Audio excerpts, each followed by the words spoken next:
David Burke is a PhD candidate specializing in metal studies, existentialism, and postmodernity. The project identifies key discursive themes in metal culture and demonstrates their pertinence to existentialism. He's currently working on a paper exploring the links between metal, Bataille, and Lacan, and he's also an editor for Astral Noise, an underground music scene. Links to his work are in the description below. David Burke is our guest today on Absences, and thank you, David, for coming in. We really appreciate it. It's a pleasure. Nice to be here. We found out about you on Acid Horizon podcast, and we heard that you are a metal philosopher. Can you go ahead and explain exactly what metal philosophy is? So what I do is it's an extension out of the academic field of metal studies, which has been around for about 35 years now. What my project focuses on is drawing together metal studies and philosophy into a much more cohesive kind of approach, because up until this point metal studies has been typified by sociology, and there's been a lot of very sort of scientified approaches to studying metal, very much grounded in thinkers like Foucault and Bourdieu, where it's largely focused on sort of ways of viewing metal as a sort of system of almost cultural production and knowledge management, and it's quite dry. There has been some tendency towards viewing metal through the lens of philosophy, and that is something that the various metal scholars have flirted with throughout the course of the subfield's lifespan. And then there's also been, pursuant to that, there's also been a subfield of black metal theory, which is much more kind of closely interwoven with philosophy, but its approach is very much rooted in the immanent critique. It's very dense, deliberately so, it's deliberately obscure, and while there's sort of a serious engagement to be had with philosophy there, a lot of the time the authors are trying to make it difficult for you. I'm trying to make a very, very simple philosophical link between heavy metal and existentialism. Okay, fantastic. And so what exactly is your link, the simple link here that we can all grasp? The basic simple link is that metal is in a constant examination of finitude, basically. It's all of the affect and all of the cultural output of heavy metal culture is extremely reminiscent of Heidegger's being toward death, the concept of the being who is completely aware of their temporality. And this emphasis on knowing that one is going to pass on, knowing that the world is a finite object, knowing that all things come to an end, this is sort of the root of existential ontology, effectively. Certainly, if we take Heidegger and sort of and his followers, this kind of real focus on mortality and finitude lies at the heart of metal culture. It's manifested in every one of its subgenres, and that's the kind of real simple link. It's all about death. All about death. So I guess your basic point would be that the limit that metal sort of tarries with, this non-object that metal tarries with, that would be death. And death, in what way does death actually give us a sort of a vision of a praxis, that we could follow out? How is death an organizing principle, so to speak? Right, so death becomes a kind of radical or an organizing principle when you read it through thinkers like Sartre or de Beauvoir, because basically the finite amount of time given to each individual demands the existence of a project to come into view. It basically demands an authentic existence, and out of that you have to realize some kind of project, in de Beauvoir's terms, if you want to achieve any kind of transcendence in your life. I'll probably return to that remark in a little bit, but the salient point is that death, on an individual level, it offers a project, but on a collective level, the imminence of death in both senses, the imminence temporally close and spatially close in our current moment, means that the the heavy focus on destruction, death, mortality that metal offers us is in fact a incredibly useful means and powerful kind of symbolic affront to the societal forces of eternal growth and eternal life, which are ultimately false. Right. Now, wouldn't you say? I mean, so death as a concept. I mean, I think that death essentially, at its core, has something to do with the idea of fragmentation. To me, the cultural logic of capital, if that's what we're railing against, part of that logic is also fragmentation as well. This is part of Zizek's critique of, say, Judith Butler, that she's, in effect, whenever we fracture subjectivity and break it off and make it, let's say, rhizomatic in a Deleuzian sense, what we're actually doing is recapitulating a certain logic, which is ensnaring us within capital itself, if I'm understanding him correctly. So how would death, even though it is universal in this imminent impossibility, how would having death as a fragmentary principle move us away from that which is itself sort of based upon that fragmentation, that dispersion? Now that's a very complex question for sure. The thing that I think is kind of interesting about the fascination with death in heavy metal is right. I'll cut right to the kind of the core of one of the things we're going to talk about, presumably at length anyway, which is the relationship between metal and contradiction, and which is something that the genre of the culture is just completely replete with. There are paradoxes and ambiguities that run at the heart of everything in heavy metal. The notion of developing a fully realized political praxis out of this kind of culture, I don't think is fully feasible. What instead metal and extreme metal do is more akin almost to what anarcho-communism does to the political spectrum. It cuts a hole in our symbolic fabric and shows a potential possibility that lies far outside of that.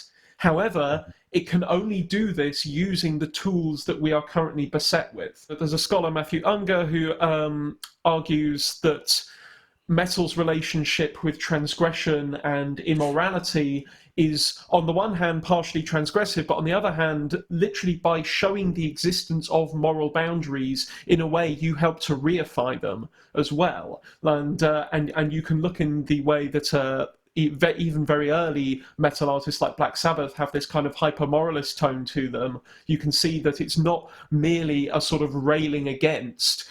There's also some intention of a moral corrective in many metal artists. By the time you get to extreme metal, this impulse has become sort of synthesized somewhat in negative dialectics, you might say. By the time you get to black metal, it's about asserting a sort of pure negativity, but ultimately this negativity has to exist in relation. It has to exist according to the standards of Christendom that it rails against. So how does metal use death to get past the fragmentary, as you say, logic of capital? Basically, I would say I would nip it right in the bud. We do have to remember culture is downstream from the base. We live in capitalism. Metal is created through capitalism. Absolutely, it is a sort of enormous thorn that exists to provoke capital to an extent, exists in the limit experience, but the notion of metal itself, the culture itself being able to overcome capital, certainly single-handedly, seems far-fetched. I think rather it's, as I say, it's a helpful indicator, a sign. It's a sign in the very symbolic sense towards some kind of radical difference in the world, and that's explored through death. So I guess my main focus, or at least my main interest, is lying somewhere in the realm of black metal. For some reason, I find that genre absolutely fascinating, partially because it seems to be the ultimate fruition of the logic of capital and how it destroys cultures, and how this sort of inverse negativity of the sort of notion of infinite progress shows itself. And I think inherent in black metal, in its being a sort of mirror, like photographic negative of capital, it really confronts us with this notion of the death drive. So not just death, but the drive towards death that capital sort of accumulates, and capital is really kind of the driving motor of it. And now for me, there is that negativity within metal and black metal specifically that doesn't have a sort of revolutionary basis. It has more of a reactionary basis that hasn't Mm, formalized anything. mm, Now, my hope for black metal, especially through perhaps people like Hunter Hunt Hendricks, would be that we can think through the death drive in order to sort of arrive at a revitalized notion of the plenitude of reality according to an epistemological and ontological finitude, without succumbing to the nihilistic reduction of the death drive, as we see in old school black metal, or as mm. we see in just the cultural logic of capital itself. Do you see black metal specifically as harboring any sort of this revolutionary potential? Right. Again, it's an ambiguous answer that I'm going to have to give you, because Mhm. Hunter Hunt Hendrix's take on black metal, the sort of the affirmation that is supposed to end all previous negations, that she talks about in her Transcendental Black Metal Manifesto. Mhm. Now, this ultimately, when I read this text, see, I find it's a very, very interesting idea that she has. She completely understands what it is like to be a black metal fan. She completely explicates that. And in doing so, she totally, totally reveals her bourgeois existentialist character, right? Because her vision of revolution within black metal is a bourgeois revolution. It assumes, very similar to my personal kind of criticisms of Deleuze, it assumes a kind of agent who is so well cared for and is so ready to approach the world and to engage in creation, to engage in authenticity, to engage in transcendence. These are all, it belies a set of circumstances that I think for many, and many even in the old black metal scene, would have found very distant. I think that the reactionary side of black metal comes out through its kind of approach to the past, and I think we may even get to touch on that a little bit later when we discuss the shelling that you sent me before. But I think black metal doesn't inherently have reactionary tendency. That kind of comes out through a particular set of historical circumstances. Once black metal gets out of Scandinavia, you see a much greater kind of ideological diversity come through. But certainly modern black metal, the stuff that comes after the sort of Norwegian second wave, a lot of it is typified by what's called cosmic pessimism, which is a kind of absolute nihilism, a sort of a willing for everything to come to an end, for the heat death of the universe, for entropy to take its course, for all life to completely just wash away into complete nothingness, for existence itself to come to an end. It's not enough to kill God after Helvet. This is one of the things that Hunter Hunt Hendricks in fact touches on, is the fact that you can't over transgress. Once you've murdered somebody, it's very hard for a scene member to do something even more impressive than that.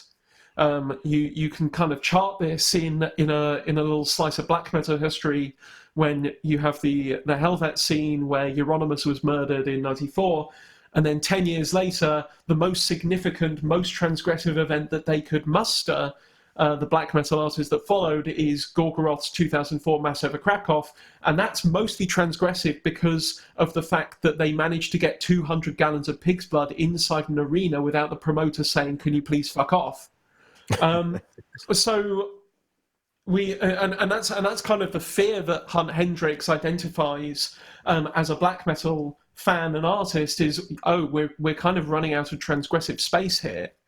But her solution is effectively to go false positivity. I think that some of what she offers is really, really interesting, but I think most people in the black metal scene are totally, totally alienated by that kind of discourse.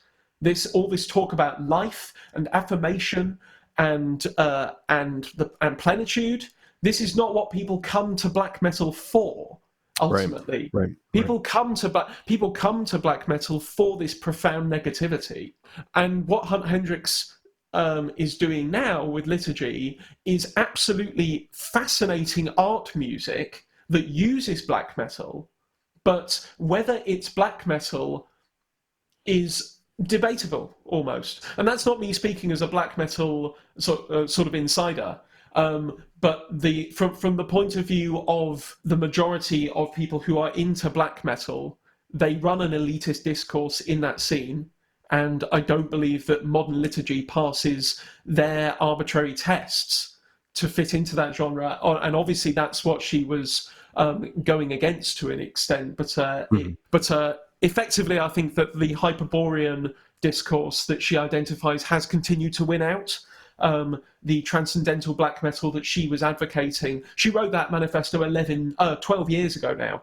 And since then we've had a rise of sort of floatier black metal, and we've had and black gaze has been its own phenomenon and so forth. But the most prevalent black metal phenomenon over the past 3 years has been a huge return to raw production, much in the same way that we've seen in death metal over the past few years. The big fad of current black metal circles is taking it back to super stripped down production. Again, I believe the bands that are floating around at the moment, like Lamp of Murmur and Cultum Draculesti, are doing what we call vampiric black metal.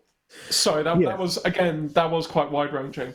If I can touch on just a couple aspects of that, and I want to be careful how I phrase this because I'm not trying to put words in your mouth, but do you think, in relation to your comments on black metal and Hunt Hendricks, is it then a question of authenticity? Because insofar as transgression seems to be kind of the norm or necessary to a certain extent, I think that comes from just the nature of what the individuals are bringing to that. It's a more of a Dionysian approach. It's chaotic creativity. So is it then an authenticity thing? And on the backside of that, you can't guarantee authenticity by being negative or being pessimistic. So where does true authenticity come from in black metal and metal in general? Right. I mean, and this is a critical question for sure. Not only because authenticity is at the center of what we call rockist discourse, like whenever you get popular music genres that follow after the rock model, all have a fascination with authenticity, all of them. But metal, the fascination with authenticity is taken to a very profound level, especially once you start to use the word authenticity in the sense that an existentialist philosopher would use it, i.e., effectively the correct way to live one's life. Heidegger suggests that authenticity is an ethical trait, effectively. So, is Hunt Hendricks authentic within a black metal discourse? It depends. To me, I think their later work would not pass muster within the scene, but the scene has a very, very as I try to sort of explain, the scene has quite a traditionalist authenticity discourse that runs through it. What is the thing that ultimately grants authenticity in black metal? Transgression is one of the critical things, I think, and even you have to consider that a manifesto like Hunt Hendrix's is deeply transgressive when contextualized within black metal. It would have, and it's still very transgressive to the extent that her work is excluded from many canons. Not least to say the fact that she's also a trans woman, which is a deeply bodily and transgressive act in itself, particularly within the black metal scene which is known for harboring racists and misogynists. To effectively align yourself with what many in the more reactionary wings of the black metal scene might consider to be the sort of liberal cathedral of post-structuralism, hormone therapy, and liberal, affirmation talk. It sounds that is deeply transgressive. Because it almost sounds like she, for the none grimmer than thou, like ice, frostbitten black metal superfan, liturgy are an affront. But authenticity does not come from transgression alone. You unwittingly unless you've read Dina Weinstein before, you unwittingly hit upon the exact two words that she uses to describe the thematic core of heavy metal culture in her book from the early 90s. Those two words are chaos and the Dionysian. And you said them both within 5 words of each other, which was just a fascinating serendipity, to be honest. Now, transgression for me is but a subset of this thing called chaos. And her kind of definition of chaos is death, destruction, decay, finitude, disorder. Death is just the most obvious and bodily and personal manifestation of chaos. What I think she actually is trying to put her finger on, but misses, is the real in Lacan's work. Now, the real is probably the thing more than anything else which is granting authenticity, right? And that, from an existential point of view, also makes a lot of sense, because we can very easily say that the real is equivalent to in Heidegger Die Welt, effectively the world out there, which means that it is the inexplicable parts of the universe, the things that cannot be symbolized or can only be symbolized in monstrous form. Those are the things that grant authenticity. Transgression is just one socially mediated way of accessing the real. At the very end of that synopsis that you gave us, Metal and the Real, so you go into exactly this, essentially saying that non-metalers are not drawn as closely to the real as metalers are. And so there is this level of authenticity within the metal community, and the metal community being their authenticity revolving around the real, revolving around this fascination with that which is not or could not be by the other, and you also say by the undoing of things. So I want to know, in what way do you think that there could be some level of authentic production of revolutionary potential that may fit within the black metal framework, at least for black metalers, to kind of get them on the track of not merely cosmic pessimism, but something more creatively productive, but that is not in line necessarily with the sort of bourgeois notions of Hunter Hendricks, this the plenitude and so forth. What we're ultimately talking about here is trying to get a lot of people who spend their off time making music to engage in revolutionary action. Mm-hmm. The way I think the best way to kind of put a finger on this would be to say, give these people hammers and say smash. The way that I think that metal poses a sort of great value in revolutionary praxis particularly is its focus on destruction followed by creation, or creation that is kind of focused upon destruction. The problem is kind of, we are already at synthesis here. We need to unpick these elements to get metal fans to actively engage in revolutionary praxis. And when I think we need to be clear on the term praxis, I guess, because when I think of that term, I mean it in a collective sense. Praxis isn't releasing an album, That doesn't count. And this is something that kind of troubles me a lot when I think about metal and politics, is that it's innately bound up with the consumption economy. It's not just innately bound up with consumption, it's innately bound up with excessive consumption, overproduction. It's completely tied into wastage, effectively. So I've been reading the Accursed Share today. And I completely see this squandering that Bataille describes in metal. It happens all the time. Just the sheer fact that you are overdriving electricity, that you are overdriving a speaker, just that is excessive on its own terms. So how do we get this excessive consumption and production? How do we kind of wrest that into something more obviously politically productive? Honestly, the last time I did this discussion properly was on the Acid Horizon podcast, and I had a lot more of an idea then than I did now.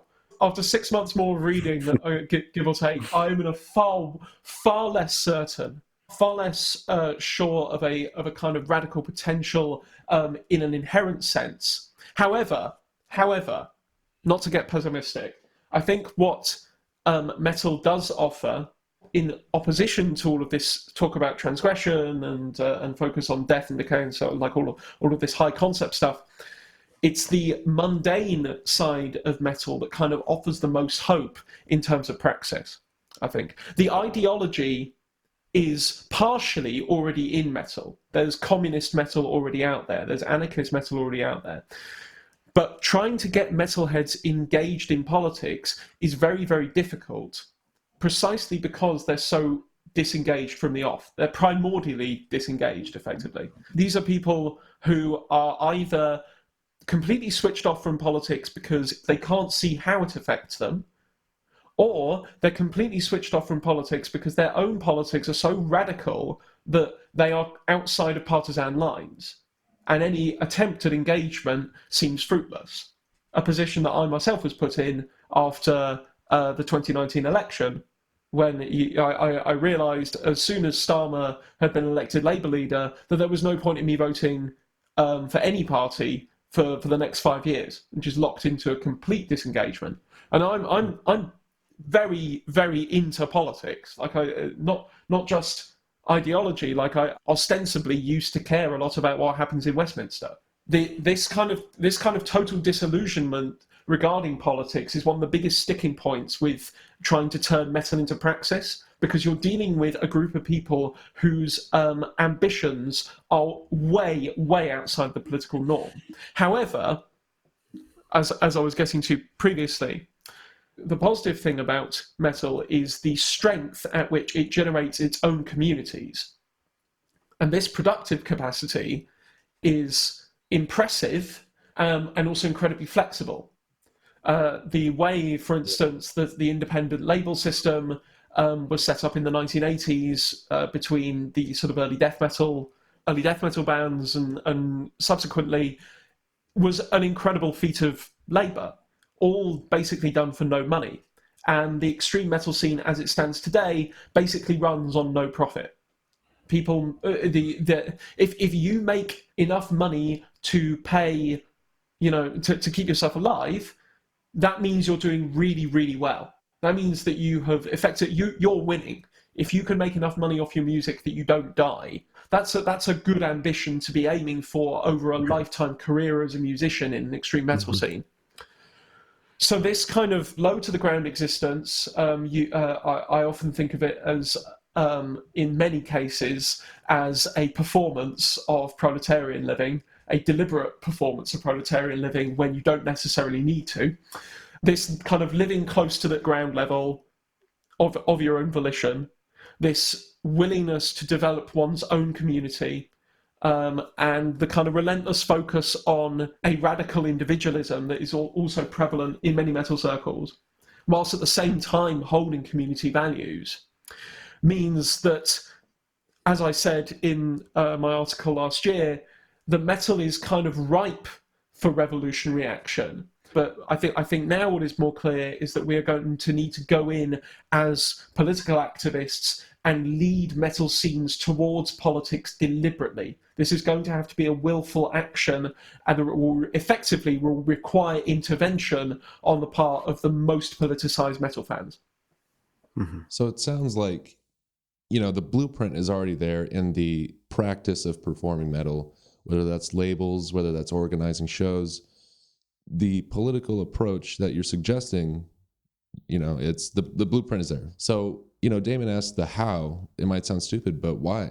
Metal, in my opinion, is often at its best in a phenomenological sense as a listener, but it's at its best when it's destructive, when it's chaotic. I'm thinking of bands like NAL Nathrock, some Converge, just the G.G. Allen thing, right? Just chaos for its own sake, just destruction. Why would that be something of interest, and why should it be something of interest to metal fans and metal performers? Well, the first and I think most obvious reason is that this destructive impulse is creativity in itself. The sheer will, the sheer volition to want to destroy something needs to have a target, right?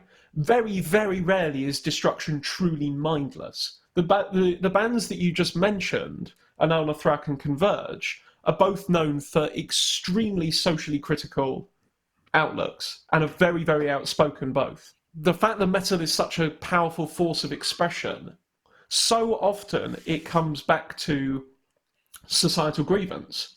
The correlations are bizarre because it's not even it's not even in a punk sense, where punk can be very policy focused and it's highly relational. Punk is always completely ensconced in the social relations between it and its oppressor, whereas metal has a more universalist tendency to approach moral or social problems as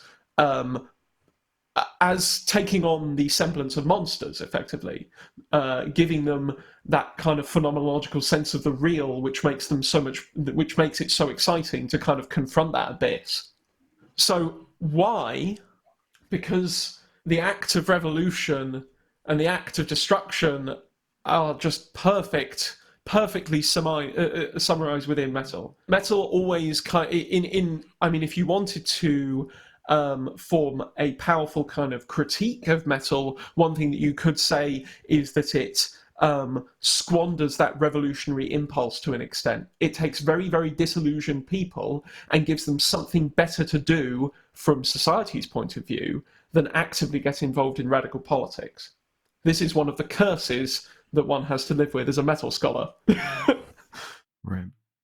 So, in some sense, there's a way in which a sort of distancing of oneself from politics is actually an inauthentic mode of engaging with metal. Is that what you're kind of getting at? I mean, it's far from being like more authentic to stay outside of politics. It's actually more authentic rather to do the obverse, to actually go into politics to sort of further that from which metal came. Oh, absolutely. That's completely where my position is. I think that you can use that.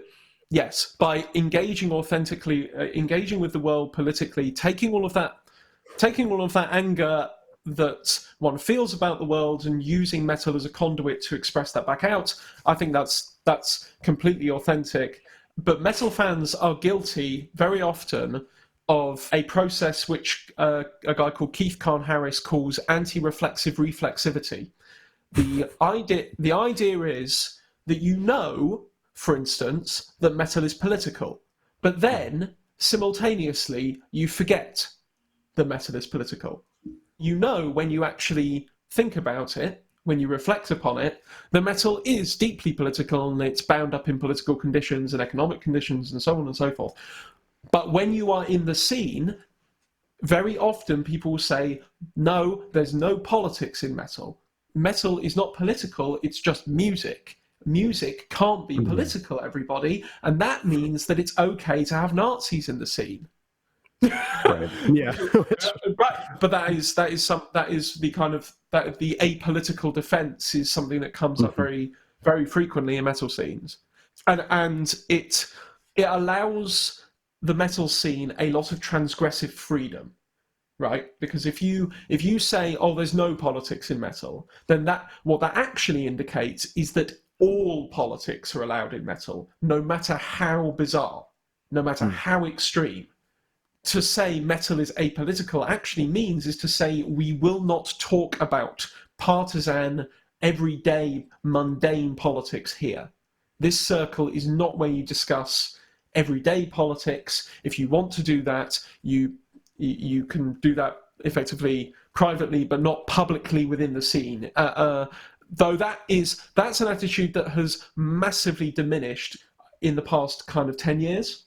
But that is because, keeping in line with the fact that metal is not an isolated cultural object, that is because the world has become a hell of a lot more politicized in the past kind of 10 years. The political, like everyday, ordinary political discourse has massively re-engaged in a way that we had not seen since Thatcher, really, in the UK. So when people say, metal's not political, or I don't want politics in my metal, do I think that's inauthentic? I think they're being authentic.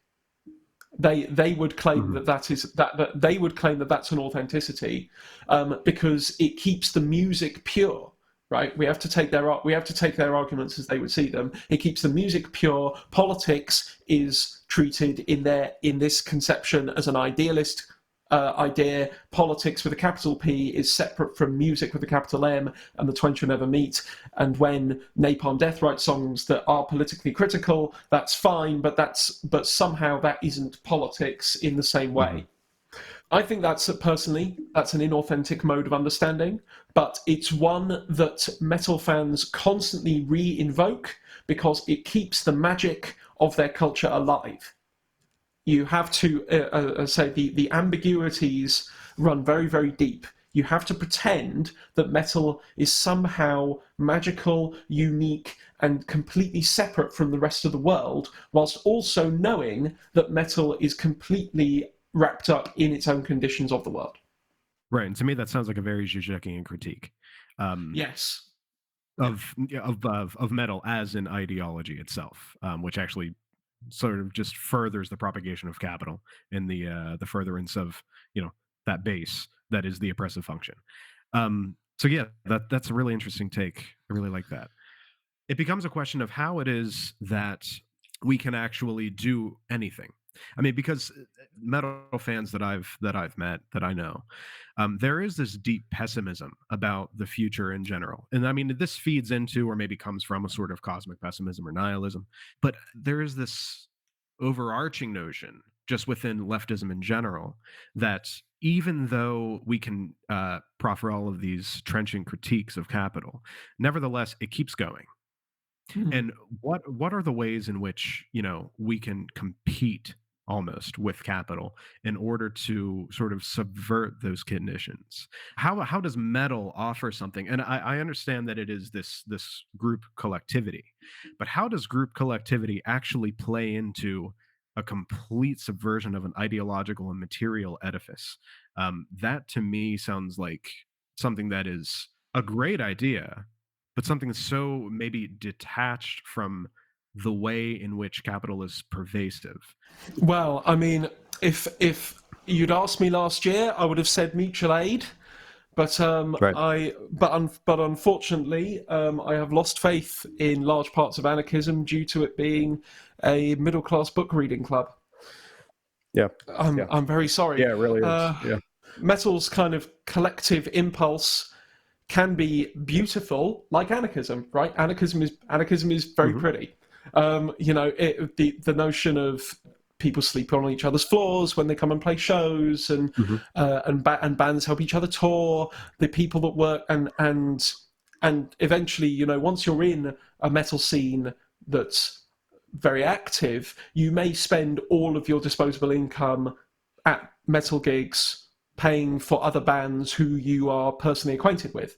And in a sense, that's nice because it creates a little bit of a money circle where aid is flowing between people, and there's a strong network, which is nice. How do we destroy capital, the real god? I think the best way for metal to contribute in the actual annihilation of capital is to continue upon the trajectory that it has already been for the past 50 years, which is a symbolic war against postmodernism.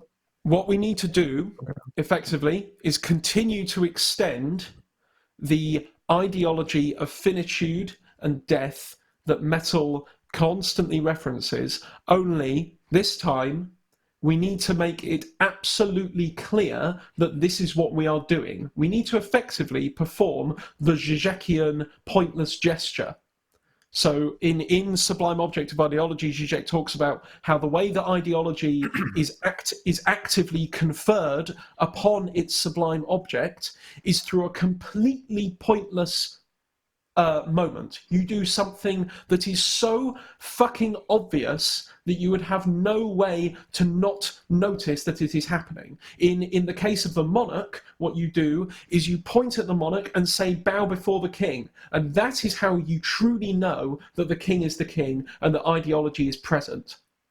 Under capitalism, the way that we constantly refer back to money in our own pointless gesture is whenever you spend some money on something that was a bit pointless, and then it goes, let's say so just the other day I managed to buy some food that was already off in the shop, and when you lose the value of that money, you say, oh, it's only money. That is your pointless gesture, your pointless indication towards the thing to say, look, there it is. What we need to do for metal is something that has not been done properly before, which is turn around to heavy metal as a culture and point to its own indication towards death and mortality and say, look, there it is. This is the thing that we have been trying to do the entire time. This has not been done before, though. That is the fundamental thing, which is what my project aims to do, is effectively perform this completely aimless gesture that indicates finally that yes, metal was about the thing that we all knew it was about, but once you say that, it takes on an ideological tone of its own. And that means that we will have much more of a symbolic bulwark to fight against an ideology of continual growth and so on. Yeah, that was a great answer. So here I think we're starting to get into Bataille, something I know a lot of our listeners are pretty interested in. In order to do this, in order to sort of instill this, like you said, this ideological bulwark, what would you see as the theoretical foundations? Would George Bataille's notion of the sacred excess, or rendering excess sacred, would this in any way contribute to this project, your overall project? Absolutely. I think metal is best understood, this kind of its polarity between lack and excess is a fundamental ideological constant for it to manifest. It's basically it gives you the paradoxical form that metal takes in its most kind of crude symbolic matter. You have an enormous excess that is sacred, that is itself defiled and indicating a lack. If you understand me, we have an overproduction of volume, of meaning, we have an overproduction of affect, of transgression, and all of this is indicating towards something, towards an absence. We are all pointing back towards something which is not there. And at the same time, yes, we treat the excess literally as sacred. We already do in metal. You ever go to a metal concert and you hear people talking about the band afterwards? People occasionally talk about having near religious experiences, especially if you go to black metal or drone metal, where the sound is pretty constant.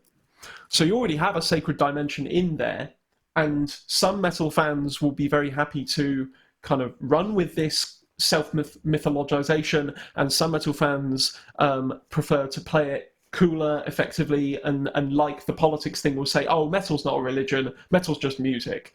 But on the other hand, if it was just music, you wouldn't wear black every day, would you?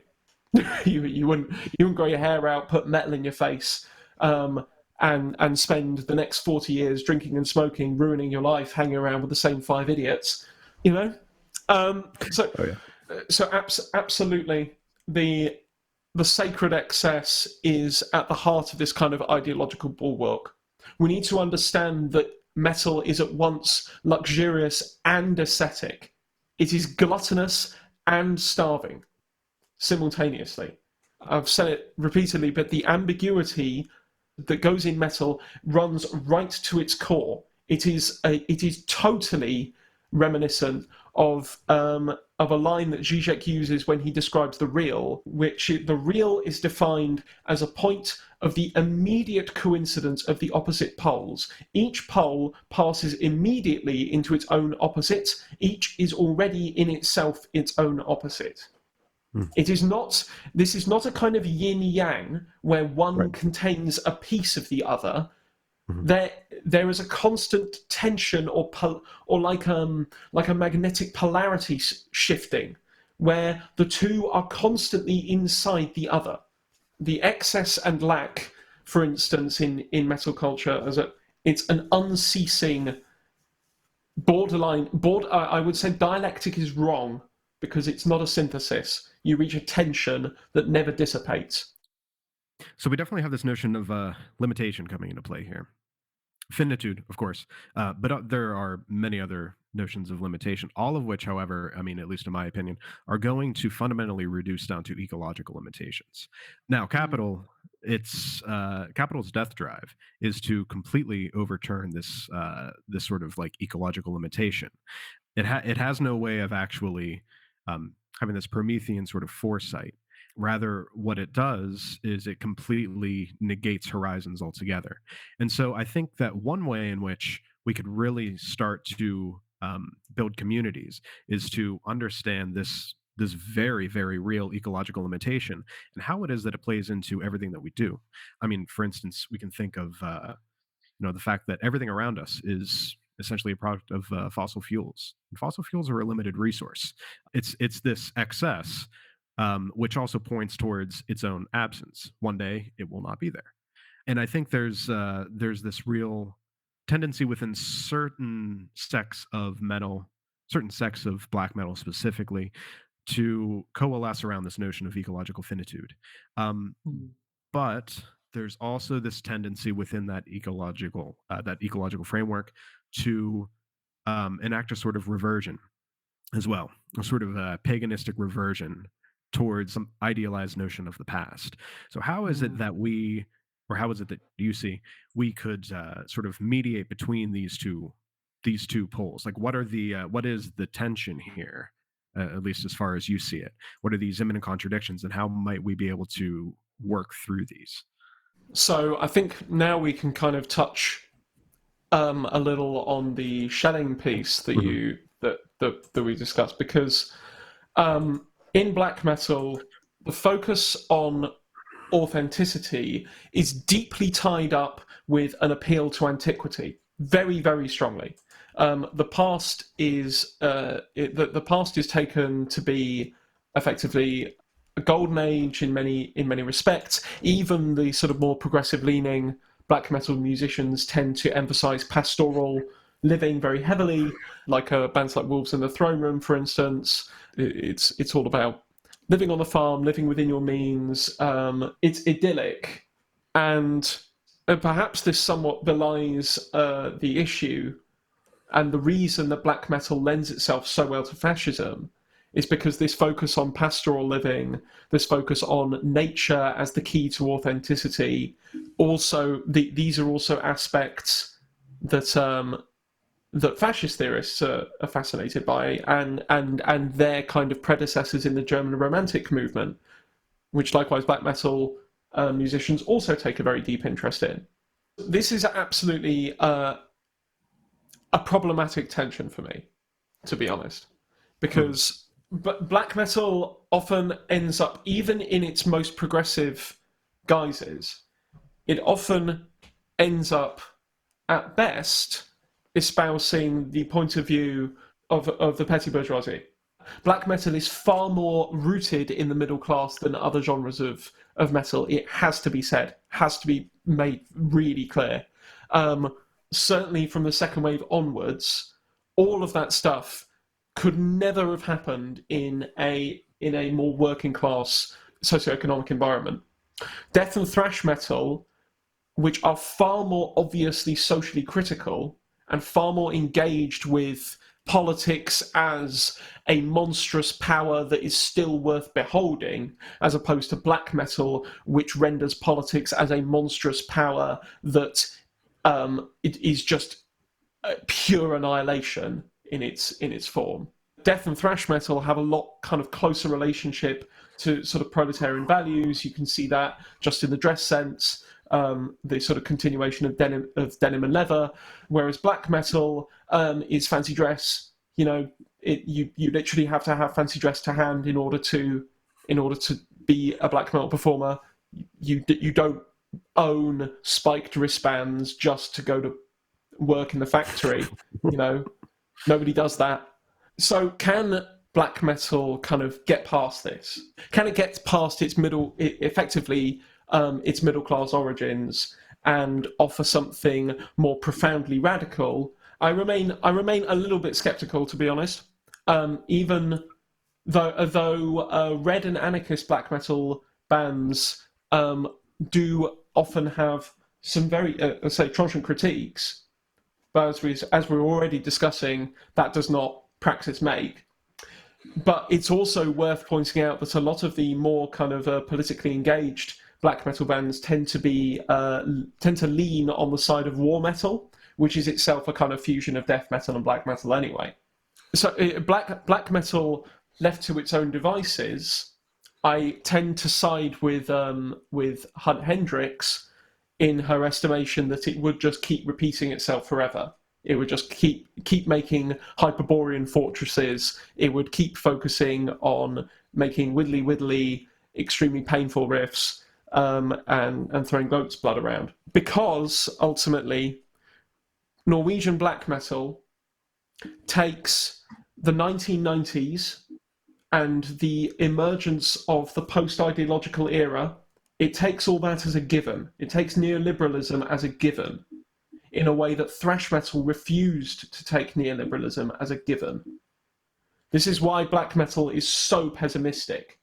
It does not debate the conditions that it is brought into in the way that the previous genres of metal, which formed in much more mutable social conditions, do. The metal that comes now, the most kind of the sort of foremost extreme metal that is happening now, is all, incidentally, extremely political. But the focus in what is happening in the metal scene now does not really line up nicely in any one metal genre. What has started to happen more and more is you will get bands who play a bit of black, a bit of death, and a bit of sludge. This kind of formula is starting to get very, very popular. It started about 7 or 8 years ago with bands like Inter Arma. There was a band, Conjurer, who released their first album a couple of years ago, and for their second album, they've already been signed to Nuclear Blast, which is a very large metal label. So their approach lyrically is very, very political. But the idea of remaining pegged into one extreme metal subgenre has kind of fallen away for a lot of modern artists, and I think that reflects a kind of dissolution of genre boundaries. But ultimately, to make my main point off the back of that is that although the lyrics have become a lot more heavily politicized, that doesn't still haven't seen the kind of emergence of a practical political culture out of metal yet. As I said before, I think we're kind of in the stage of fecundity rather than actual action. Whether black metal will be able to kind of wrest itself out of the tension that you posed the question at the beginning, ultimately I remain uncertain, I think. Mm-hmm. And that's not I don't want to be pessimistic about black metal, because it's something that it's a genre that genuinely scares me at its best, which is amazing for any music to be able to do that after living in such a media saturated environment, being so desensitized effectively to sound by listening to music all day long every day. I still get scared sometimes when I listen to black metal, and that is incredible, the kind of the energy that it summons. But its fascination with power and authenticity that are derived from things that are way, way older than neoliberalism, I think ultimately is one of its is probably its greatest downfall to me. Whereas my personal preference has always been towards death and sludge and grindcore, which are genres which ultimately take a much more progressive view of the world. Though it must be said, they were also their kind of formative stages all happened before black metal's kind of crystallization in the 90s. I want to touch on Lacan a little bit, because going back to what you were saying about the tension of the poles, it's very Lacanian. Yeah. Insofar as the objet patia and desire itself, how it can never be satisfied. How can we take the psychological aspects of the subjects performing metal or that enjoy metal? How can we take that into account and use that as an edifice or a launching point to kind of get towards a more directed focus politically? How can we also avoid, not just avoid the pitfalls of psychology, but also use psychology to benefit what the goals may or may not be? I think that psychoanalytically, the thing that metal is useful for as a psychological tool is it offers a controlled confrontation with the real, which is it does not allow you, unless you get severely into metal, unless you're part of the metal scene to the point where you're actually killing yourself or you're actually killing other people, which is so rare as to be sensational and mythological within the metal scene itself. Outside of those extreme cases, metal allows a controlled confrontation with the abyss. And this is extraordinarily useful for people. Just in passing, it is deeply cathartic. That is an effect which has been noted to death. There are actual psychological papers on that very thing. Metal is proven good for your brain, effectively, especially, which is very bourgeois. Yes, absolutely, because the fact that metalheads now tout that, surely is that not a sort of a complete concession to sort of instrumental rationality? Oh look, no, it is good. Look how good it is. Look how productive I can be. Yeah. Please respect me. Like, so in passing, metal is cathartic, but in a more general sense, it draws you closer to the real, which is very, very useful when our contemporary symbolic and imaginary are plagued with with the legacies of Christendom and the very real virus of capital. The drawing us away from that towards the other, towards that which cannot be symbolized, towards things that society does not want to speak about, most importantly, our own deaths. For me, that can only be healthy for the subject. This being pulled towards the real, being able to kind of appreciate the grotesque and the sublime. There's a fantastic article which points out that metal is kind of ugliness personified, which, as Zizek would formulate it, is, ugliness is not a lack of beauty. It is actually a positivity. It is beauty, which is effectively the absence of ugliness, not the other way round. And ugliness is completely bound up with the abject, and thus the real. All of it, or being drawn to... Yeah, it's some Hegelianism showing through. Yeah, all of that stuff, being drawn towards the real is healthy and good for an authentic person. It is good to engage in an abyssal confrontation, as Nietzsche would put it. It is good to engage yourself in a struggle, as Camus or Sartre would put it. This is the ultimate benefit. It's not even necessarily a psychological one, it's a philosophical one. It puts you on the path towards an individual subjecthood where there is a struggle in your life. And in black metal, you very much see the case of middle-class people trying to find a struggle to put in their lives. You know? Living close to the ground and so on. Right. This is all deliberate. This is all willed. You are making... the number of times that I've thought about this myself, I have made my life very, very unnecessarily difficult. Not only does my appearance substantially reduce my chance of getting laid on an average day, but also I chose to do a PhD in metal studies. Do you know what my job prospects are going to look like after this?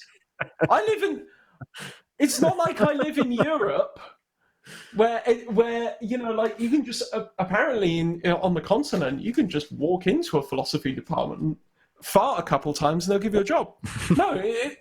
No, I have to live with the fact that I've made myself into an academic of a horribly niche subject that nobody cares about after Dominic Cummings has been special advisor to Number 10. You know, I have to live with all that. I made my life harder than it needed to be. But that is because ultimately I was enamored with the struggle and this engagement with what I now know is the real. And without that willful engagement in the struggle, I would not be having this conversation with you. Mm-hmm. So one of the things that I think metal is good for personally, whether that be black metal or otherwise, I mean, really any metal, because I think your framework focusing on death is the most universal limit of human subjectivity, and how it plays into all of metal. I think one of the things that metal is really good for is the fact that it is inherently shamanic, in the sense that it is a sort of communication of, as you said, of the other, of that which is not necessarily included within the symbolic edifice. But at the same time, it's not merely this duality that the sort of metaler, the shamanic metaler, brings to light. Rather, it's the fact that the other is really the most intimate exteriority of the symbolic edifice. And that for me, that sort of hungering for actuality that characterizes the real, that is something that is deeply interesting to me. And that's, even if metal as a sort of mode of practice in any way fails, politically speaking, at the very least, it offers a sort of template for modern psychoanalytic, as I call it, maybe you don't have to use the word, but shamanism. I wonder what you think of that. Well, that's very interesting. I went on a podcast last year, and the hosts there wanted to emphasize the notion of metal as a postmodern shamanism as well. The ritualized experience of metal brings us, and its kind of shamanic focus on the other, as you say, brings us fully into swing with metal's relationship to immanence and transcendence, which I alluded to briefly earlier in the discussion. At a heavy metal concert, or when you listen to metal music, the immanence that one feels is profound. People talk about the sound moving through the bodies, and you get this incredible, basically you can feel everything rattling in your chest. Wonderful, feels borderline sexual. This relationship with this immanence, which is effectively at the heart of a lot of psychedelia and shamanic ceremony. It's all about rooting yourself firmly into your body. Thus, it then gives way to transcendence. This allows you to develop a borderline sort of nomadic behavior, insofar as you can take your immanence and transcendence as a package. As long as you've got your music with you, you've got the immanent and the transcendent nicely bound up for you there, and from there you're mobile. You also have a distributed network, effectively quite similar almost to the sort of druidic societies in Celtic Europe, where effectively you could be relatively nomadic within quite a wide geographical area, but there were sort of interlinking religious frameworks over quite wide polities. so relatively speaking, it was easy to sort of communicate religiously over large areas. I think there's some kind of relation between metal and that. The take that the guys on the other podcast had, their sort of take on what shamanism was the notion they used the notion of an arc. So metal is something that will allow its users to, their focus was very Landian. So they were focused on techno-capital meltdown and using metal as a sort of shield, effectively, to sort of weather that, to weather meltdown. But I think of it more in line with traditional entheogenic shamanism, in a sense that it's an actual mystic tradition. Effectively it's a bastardized continuation of mysticism as a whole. It picks up on all of historical mysticism's symbology and discourse, transforms it into music, which actually helps to further obscure it, and thus adding a new sense of mythologization. And it manages, I guess the most impressive thing about this is that it manages to act as a shamanistic or mystic cult without the need for even a teacher, because at least while there may, in mysticism there may be no, specific texts, but at least there were charismatic teachers. Thanks to the means of sound recording production, the masters have been deferred. The masters are on record, and you don't even have to know them to gain access to the wisdom, which means that you effectively have a decentralized network of shamans, if you want to put it that way. That's a really interesting take. So are there any other topics you wanted to touch on here, David? Anything else you wanted to go into? I'd like to briefly touch on the Schelling thing, because yeah, that would be cool. That'd be great.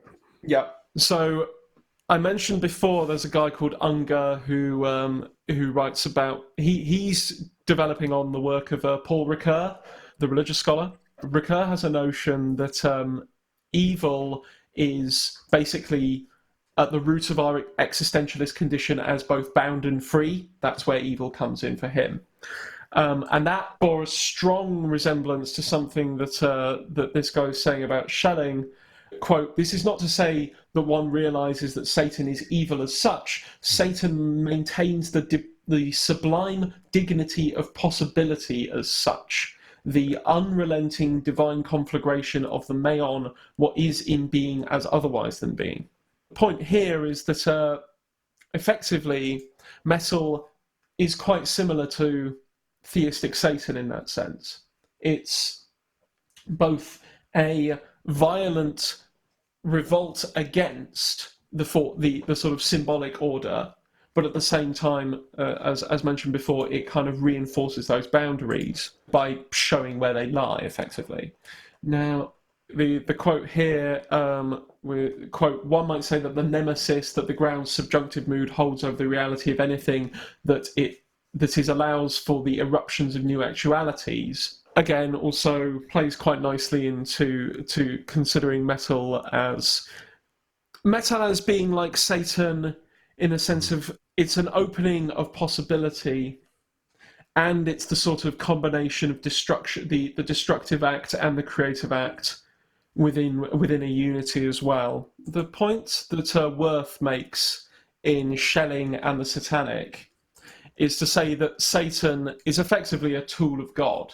But more than that, Satan opens up the possibility of the incorrect thing to be done. We're given the example of Job, and Job isn't, it's not that Job was an evil man, it's just that the possibility of evil was in there, and Satan is sent to tease out this actuality, to try and make this real.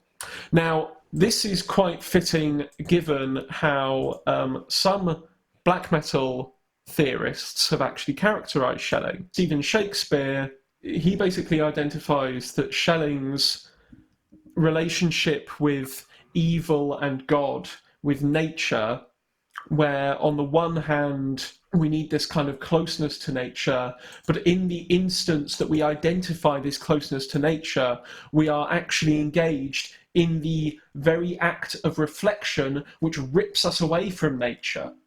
The very act of philosophy for Schelling ends up being a distancing from nature, this thing that he wants to become so close to. And that ultimately is perfect for black metal. Quote, a God divided, a nature struggling with itself, trampling down any sentimental poetry under iron hoofs. That is kind of where black metal ends up being situated, which ultimately leads me to the conclusion that black metal is not necessarily a new kind of human subject. It is not the truly towering radical negativity that it claims to be. What it is actually closer. Again, I agree with a lot of what Hunter Hendricks says.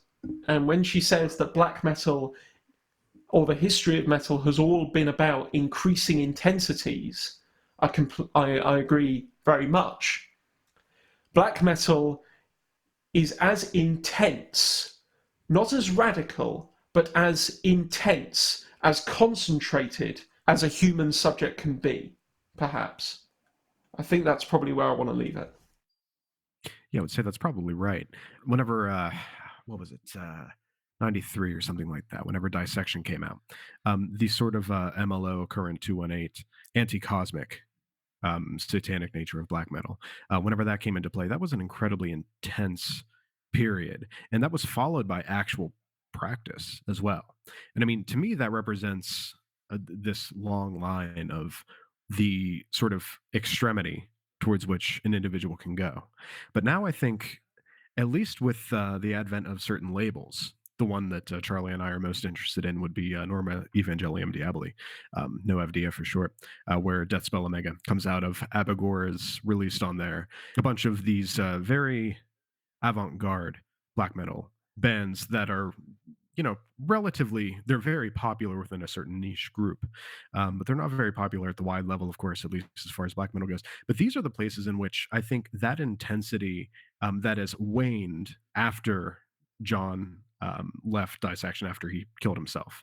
That's where that intensity has actually picked up. And for me, at least, I think there has actually been a new peak level of intensity that has been reached. But I think that this peak intensity corresponds directly to take a sort of Landian approach, the intensity of techno capital, this sort of time compression and intensity that's happening within techno capital. So it seems to be, again, this mirror reflection of what is actually happening socially, even though it may not have a distinctly political operation at work. There's nevertheless there's this notion that things can still be intensified further, that there's still this unplumbed potentiality. And I think that's why they pick the figurehead of Satan, so to speak. It's because this, for them, is at least an all-pervasive force or what have you. But that there's ways in which potentially, even if you don't believe in this theistically, you can still tap into that potential that metal is continually offering within these avant-garde subcurrents, not necessarily black metal, perhaps metal that takes into incorporation jazz or just different varieties of jungle music. I heard jungle music in a No FD track, NED XXX track 4, I think it was, utilizes like jungle beat, which is very interesting. Again, very Landian. Yeah, totally agree. I would say one of the most interesting bands that I've heard in the past few years have been doing exactly that. I say my favorite album of last year was Imperial Triumphant's Alphaville, which is a mix of death, black, jazz, and doom into this kind of incredibly complicated and uneasy sounding music. There's a band, Duma, who are based in Nairobi, and they mix hip-hop, black metal, noise, and grindcore.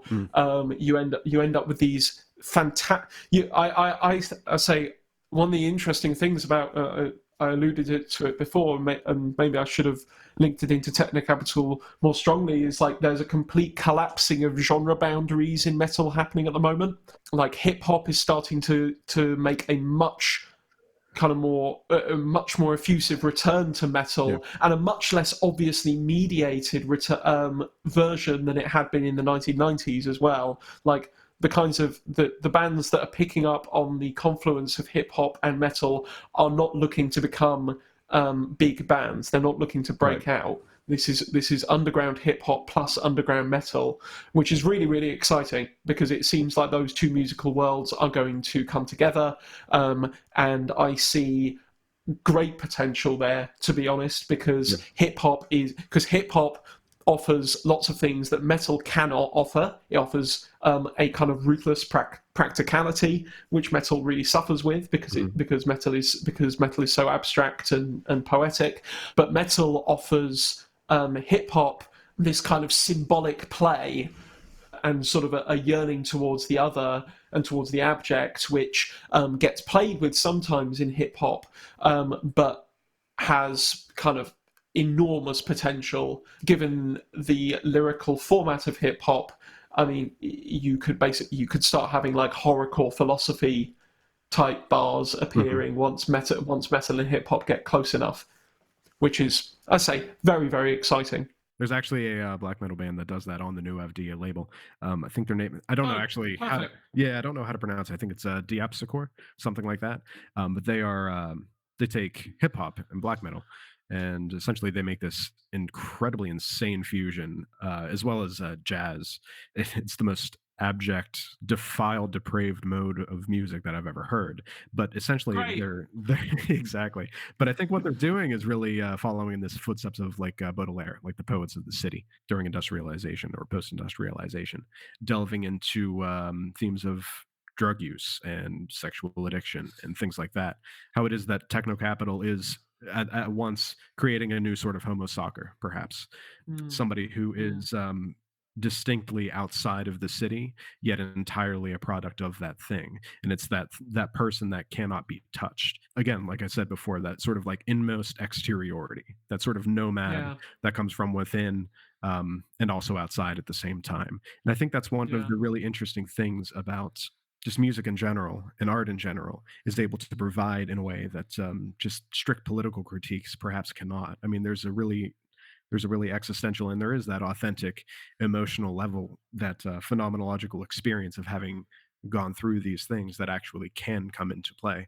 Like I said before, even if metal can't itself be a mode of praxis, at the very least, it offers ways in which we can begin to reconceptualize auditorily. We can use new auditory concepts. We can use intellectual concepts. All of these different things are able to make this conglomeration possible for a new mode of politics. And I think that's kind of what's most interesting to me. Not necessarily that metal will be a praxis, but that it can inspire new modes of thought, I guess. Yeah, I completely agree. I think that's where that's where it's strongest, because it offers a way in to intellectualism for people who are completely outside of that world. Yep. It offers a way into literature, into fantasy, into philosophy for people who would never have that kind of educational opportunity otherwise. And at the same time, because it's so non-dogmatic, it actively encourages difference within itself, and it encourages non-standard approaches anyway. So you end up with the kinds of philosophy that get discussed, the kinds of politics that get discussed, the kinds of reconceptualizations that occur in metal are always concerned with what is outside. They are not concerned with maintaining the status quo. And that very simple conceptual approach or stance, or whatever you want to call it, that is where the value truly lies in this kind of, to quote another black metal scholar, it's the fact that metal wants to rot in perpetual difference. It valorizes and values difference in and of itself, which might make you think it's Deleuzian to some extent, but I see it more as it's different and the same.